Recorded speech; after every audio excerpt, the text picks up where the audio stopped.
Hey, how's it going? This is Melinda and welcome to my channel. Today, I want to talk to you about some pretty valuable records that I ran into just because I was looking for a regular copy and came across vinyl gold.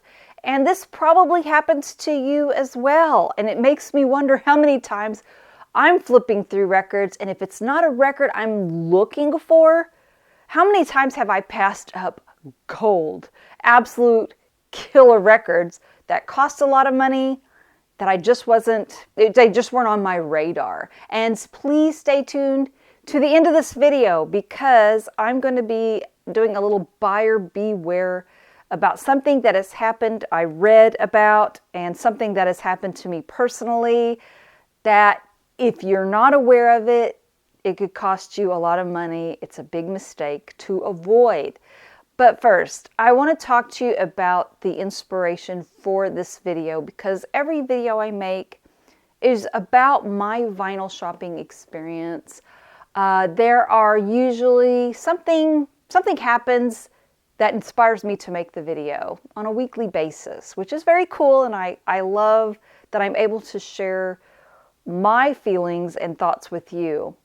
So this is a record that I received last summer from a viewer, and every once in a while he will just surprise me, send me some records.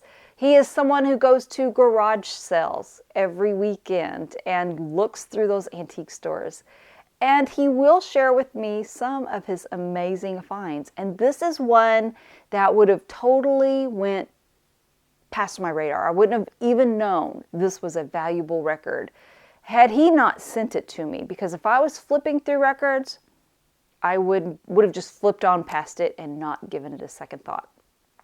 So the other day, after this past summer, he sent this record my way. I listened to it, filed it away. I pulled it back out to listen to. I'm a huge Willie Nelson fan. Stardust is one of my favorite albums of all time. So I love Willie Nelson. Pulled this record, put it on my turntable, started listening to it, and getting really, wow, I love this. It's such a sentimental record. I checked my Discogs. I do that occasionally to make sure that a record I'm listening to is something I actually put into Discogs. Every once in a while, I miss and I don't put something into Discogs. So I think that's a good exercise. Every time you put a record on your turntable, check and make sure you have it in your Discogs, that it's in your collection. This one I had missed. And oh my goodness, I was shocked when I did enter it in to see what the value is. And I know I've talked for a little while. Let me show you the record. Good Times by Willie Nelson. This is a record that came out in the late 60s. Willie Nelson records, other than Shotgun Willie, to my knowledge, I didn't know they were very valuable at all. Very young. I love this, and it's in beautiful condition. It looks great. That was my note to say what the value of this is, because it's actually pretty shocking. Good Times by Willie Nelson, and I would say give it a listen, even if you don't buy the record. The sentimental music, it's just absolutely amazing. I really love A Wonderful Yesterday, She's Still Gone, Sweet Memories. It's a killer. December Day is also another one worth checking out. It's in beautiful condition, and wow. I couldn't believe when I entered it into Discogs to get an excellent condition record. You know, near mint, excellent. VG Plus cover. This is a $200 record. I could not believe it. I was stunned. I had no idea. And to think I almost didn't even have it in my Discogs as part of my collection. And he sent me a beautiful copy. It is in the near mint status. So unbelievably good. And that's what the inspiration for this video is. How many times do I pass a valuable record by because I'm not looking for that record? And there's nothing wrong with that, by the way. I actually think it's kind of noble. I don't go through every single record looking at them, wondering whether it's valuable or not. I'm actually just looking for records I want in my collection. So here is another one. This is something I've been wanting in my collection for a long time. And I rarely ran into it in good condition. And finally, I was just at an antique store, ran into it. It was $10 and bought it. Moon Dance by Van Morrison. Of course, this is a common record and probably isn't a lot of money. I bought it because it was in such clean condition, got it home. This was very early on in my vinyl collecting, I'll admit it. But after I got it and started looking at it, I noticed this corner. See that? It says Super Disc. And sure enough, got it home. Sounds phenomenal. And I entered it into Discogs. You guys, this is a $100 record in the condition that I have it in. Super Disc is an old audiophile label that no longer exists. And this record sounds amazing. And it's in beautiful condition. So anytime you run into that Van Morrison record, make sure you look at that corner because it's so subtle. And yet it means so much more. And I do have friends here in the vinyl community that they are vinyl collectors themselves. They are shopping for themselves. But if they spot something cool, unusual, or just something that they can sell, they will buy, their flippers. There's a difference between the flippers that will buy something and try to charge an extreme amount of money. And then there's people who like Rob from the channel The Waxed or Patrick from the channel PB Thou. They're different. They find cool records, but they sell them to their friends here in the vinyl community, and they don't charge an arm and a leg. And I think they're fantastic for doing that. I really don't like flippers, so I want to be careful with this video. I don't want to teach flippers what to look for. At the same time, these are worth looking for, and if you're watching this, I consider you a friend, and I just want to give you a heads up. Okay, so these next records are amazing, and I was able to buy these. The first one, I feel kind of guilty about, I'll be honest with you, but I was innocent in this. The record store employee was innocent in this too. I went to a record store very early on when buying vinyl records, and I saw a record that I wanted. It was in a case, and it was $50. And I kept looking at it, and I thought, okay, if this record was an original, I could, in this kind of condition and the way this looks, I would get it. I understand $50 for it. But this record was obviously a reissue. So I wasn't trying to diss the store.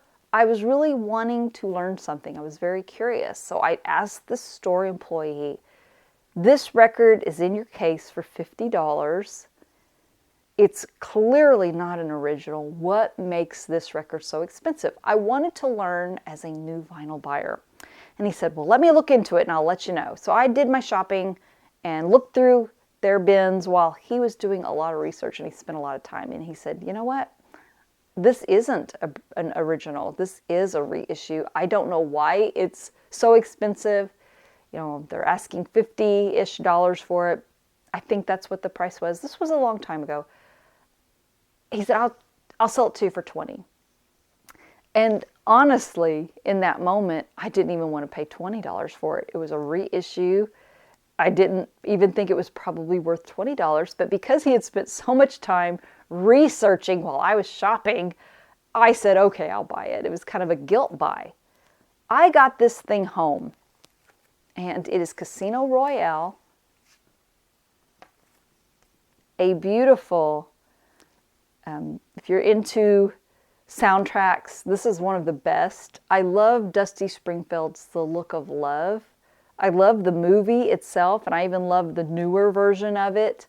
I love this record, and I agreed to pay $20 for it. When I got home, I realized, no, This is from Classic Records, a now defunct music label that put out extremely good records in its day. So I got a really good deal. I hope the record store at least broke even. And to be honest with you, if they had been a local record store, I would have went back the next day and said, look, I did my research now. I know why this was a $50 record. And I would have asked them if they wanted to take it back. I would have gave them the option, but they were not in my city where I live. So I was able to score a Classic Records version for $20 when it really should have sold for $50. This next record is one that I'd been wanting in the collection for quite a while, and I usually find it all beat up in terrible shape, and I was holding out because every time I go to a record store, this is one you see in the record bins. This is a common record.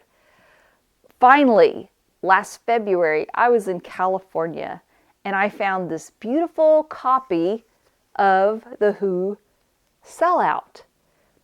Immediately I realized, well, this is a reissue, not a lot of money. Let me take a look at it. You know, first of all, it said there was a psychedelic poster included, and it did come with that psychedelic poster. So I thought, okay, that's cool. That adds to the value for me when there is a poster that's still in the record. But, you know, for $18, what version is this? And I started looking at it. And I looked at the record. It felt very heavy to me, like 200 gram. It said track records on it. But then I read the small print there at the bottom, and it said 2005 Classic Records. Again, a Classic Records version of the Who Sellout. They had it for really, really cheap in this record store. This is a $75 to $100 record. So, wow, I couldn't believe I was able to score that record. And it just took a little bit of reading into the fine print to realize what I had. And here's another. These records were from Black Friday several years ago. And they are common records that you flip through, you see. Taylor Swift is what, from today, what she is what Michael Jackson was in the early 80s, the 1982, 83, 84 era. She's everywhere. She's so popular. She's even invaded football as of the moment. And I have nothing against her. She's not my favorite artist, but I like her enough that when Black Friday several years ago, I bought some of her records. These are common. Now you look at this and you see this. They are reissuing and pumping out Taylor Swift anywhere and everywhere. There are these originals that she had out. Now there's also the new Taylor versions also of records. But, and I keep the shrink wrap on my Black Friday record store day exclusives a lot of times. I know it interferes with the artwork, but I don't care. I just leave them in the shrink. Not everybody does that. If you run into this record when you're flipping through bins and it's open, always check the color of the vinyl. If it's black, you're just getting a regular copy, good enough. And if you love that record, nothing wrong with that. But if you ever open one up and you see it's on clear vinyl, grab it, buy it, and never look back. These are now selling anywhere from $300 to $500 just because they were, for one, hand-numbered and on clear vinyl. That's it. They were record store day exclusives, so they're limited. And Taylor Swift fans are some of the craziest. You want to talk about the Beatles fans? Taylor Swift fans are just as crazy or maybe even more. Here's another example of one of those records. I saved the hype sticker, but not everybody does that. And there could be people who are just unaware of the value of these records and they want to get the new Taylor Swift record, the new version of something, and they don't want the old one anymore. They might be selling or trading them in. Check this one out.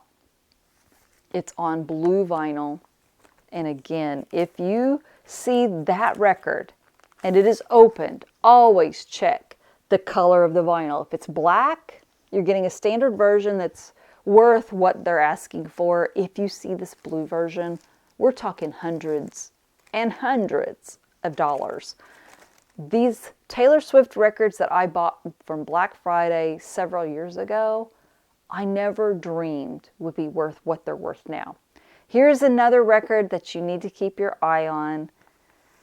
Kiss. This is a common record. It's been printed a gazillion times and sold a lot.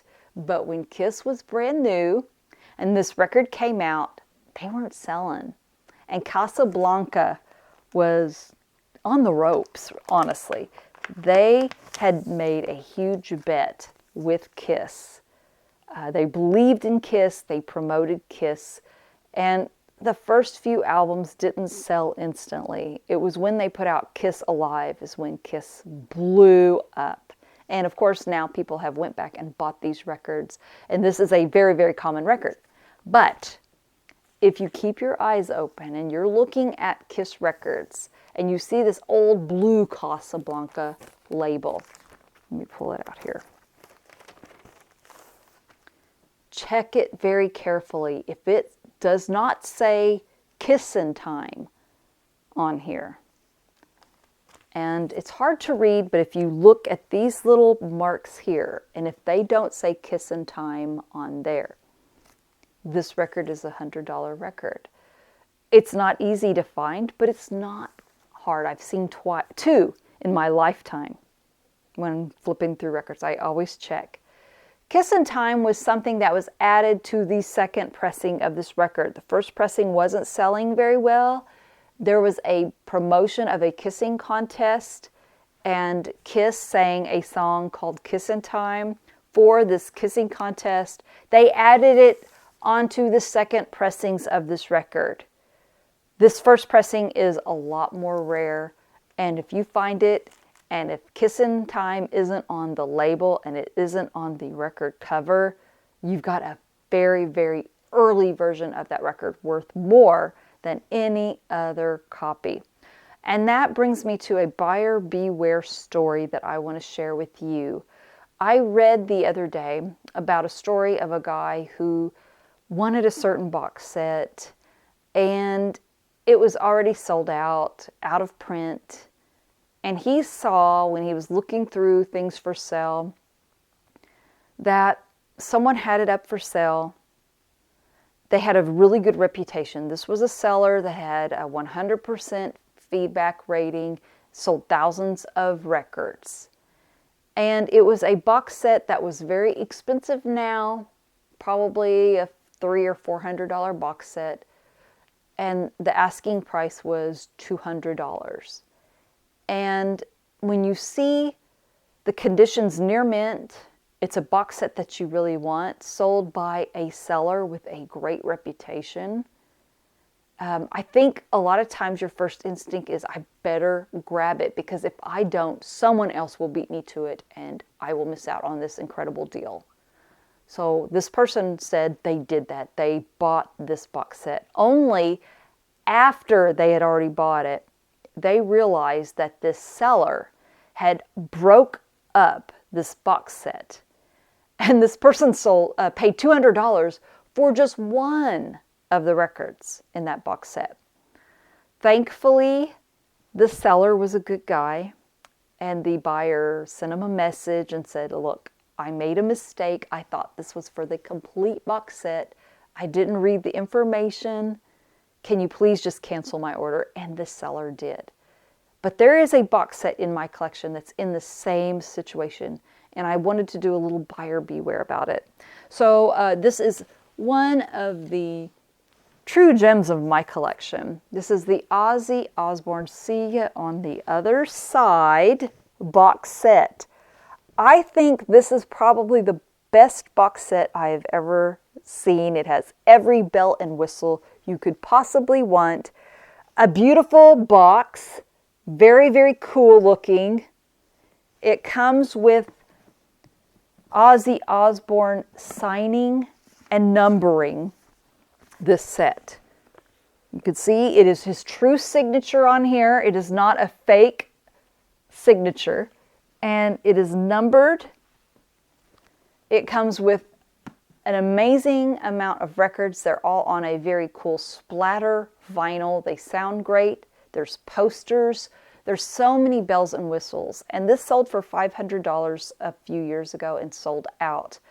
And I worked really hard to get this box set. I even had a garage sale on the hottest day in July to raise money so that I could pay $500 for this box set.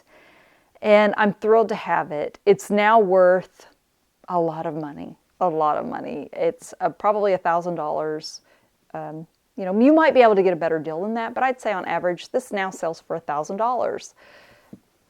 I'm not selling mine. Mine's not for sale. I really bought it because I enjoyed the music. But what's happening on Discogs and in other areas, people are pulling records out like this one, Down to Earth, and they're selling individual records out of it. You know, check it out. Splatter vinyl is very cool. Please, if you are interested in a box set of any kind that you want to buy on Discogs or eBay, make sure you read the fine print, because a lot of people are now selling just the records individually. I'm sorry, this is backwards. Here's another one that's a very popular title that people are just selling out of the box set. Ozzy Osbourne, Randy Rhoads Tribute. An amazing record. Hard to find nowadays, but you do not want to get stuck thinking you have bought the whole box set and paid $200 for it. Because a lot of times your thinking is, okay, this is a used box set. It's been opened and played. If someone paid $500 for it, it's used. It's not worth more. That's not the case when it comes to vinyl record collecting. A lot of times if something's out of print and it's in demand, it goes up in value. So don't let those kind of mistakes happen to you. I know I made a mistake one time. I was watching an auction online and someone was selling a record that I had been really wanting. I thought they said it was a VG Plus record when it was really just a VG. And because I thought someone else was going to come in and buy it, I didn't ask again what's the condition. I just assumed, like I thought was a VG Plus, bought it, and it turned out it was a VG. And, you know, that happens sometimes. So I wanted to give a warning. When buying box sets online, make sure they're not just trying to sell one record out of a box set. If a price sounds too good to be true, it usually is. And I would ask, I really want to know, what records do you have in your collection that you lucked onto, like the ones I showed in mine? Do you have records that you found and they turned out to be worth a fortune and you had no idea? I love hearing stories like that. If you enjoyed this video, please subscribe, hit the like button and the notification bell, and I will see you next time. Take care. Bye-bye.